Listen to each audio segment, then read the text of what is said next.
bahwa semua produk manusia, termasuk di dalamnya teknologi, bahkan Google, dan semua hal yang katakanlah hari ini menjadi andalan banyak orang untuk mencari informasi, menyimpan data, dan sebagainya, pada akhirnya dia akan bertemu dengan kondisi yang mungkin tidak terduga.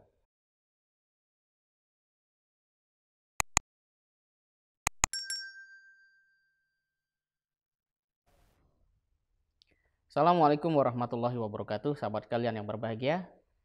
Ada fenomena menarik kemarin, yaitu ada Google pesan Google itu berhenti atau terus atau tutup aplikasi.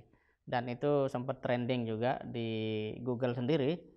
Dan penting bagi kita untuk melihat bahwa semua produk manusia, termasuk di dalamnya teknologi, bahkan Google, dan semua hal yang katakanlah hari ini menjadi andalan banyak orang untuk mencari informasi, menyimpan data, dan sebagainya, pada akhirnya dia akan bertemu dengan kondisi yang mungkin tidak terduga, entah error, terhenti, atau apapun. Walaupun faktanya hari ini bisa diperbaiki. Nah, saya ingin melihat dan menyampaikan bahwa apapun yang menjadi sandaran manusia dalam hidup ini, kalau itu adalah produk akal manusia, pemikiran, pemikir, teori, atau apapun namanya, sejauh itu yang menjadi sandaran kita dalam hidup, maka sejauh itulah ketidaktenangan akan hadir di dalam diri manusia, di dalam batin manusia. Kenapa? Karena dia bagian dari proses yang tidak bisa lepas dari sunnatullah, berupa hukum ruang dan waktu satu, yang kedua hukum proses dan hukum pertumbuhan yang kedua, yang ketiga tentu saja yang disebut dengan ajal atau takdir atau batasan sesuatu itu sendiri. Dengan demikian maka sebagai orang yang dikarunia Allah pemikiran, dan kita melihat bahwa hidup ini bukan sekedar hari ini, ada masa di mana dahulu tidak ada teknologi seperti sekarang, maka kita juga harus melihat ke depan dengan tidak semata-mata mengedepankan apa yang hari ini menjadi kondisi real dalam kehidupan kita. Dan dalam konteks yang lebih jauh, Quran menyampaikan kepada kita tentang adanya akhirat. Maka sikap terbaik kita sebagai seorang muslim adalah bersandar kepada Allah Subhanahu wa taala. Pertanyaannya, bagaimana cara bersandarnya? Apakah nyandar seperti ini? Nah, tentu saja tidak ya. Bersandar yang dimaksud adalah kita melihat apa yang kemudian diteladankan oleh Rasulullah Shallallahu alaihi wasallam. Mungkin tidak semua hal bisa kita teladani karena memang kita terbatas kemampuannya. Kapasitas kita juga berbeda satu sama lain. Tapi kita bisa melihat sosok-sosok sahabat Rasulullah. Ada yang memang dia terampil di medan perang, itulah Khalid bin Walid. Ada yang dia terampil di majelis ilmu, itulah Ibnu Abbas, itulah Abu Hurairah. Ada yang terampil di dalam bisnis, ada Abdurrahman bin Auf, ada Utsman bin Affan. Ada yang ahli di bidang keilmuan, ada sahabat Ali bin Abi Thalib. Ada yang leadershipnya begitu kuat, itu adalah Umar bin Khattab. Dan ada orang yang imannya tidak terganggu oleh apapun, itulah Abu Bakar As-Siddiq.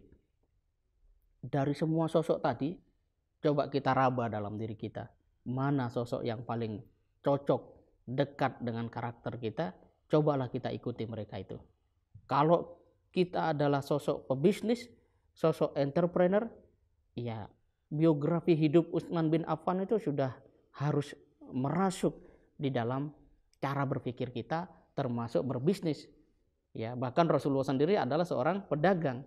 Maka nilai-nilai kejujuran, kesungguhan itu harus menjadi poin, harus menjadi dasar di dalam membangun jaringan bisnisnya.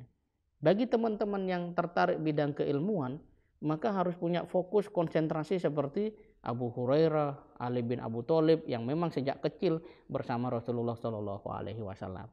Nah, cara-cara seperti ini akan mendatangkan kita pada satu kondisi di mana hati kita tidak bersandar kepada apapun, tetapi hanya kepada Allah Subhanahu wa taala. Dan yang lebih menarik kalau kita bicara lagi tentang Google tadi, mungkinkah ada di antara generasi Islam yang bisa menghadirkan satu produk teknologi di era digital sekelas Google atau bahkan melampaui?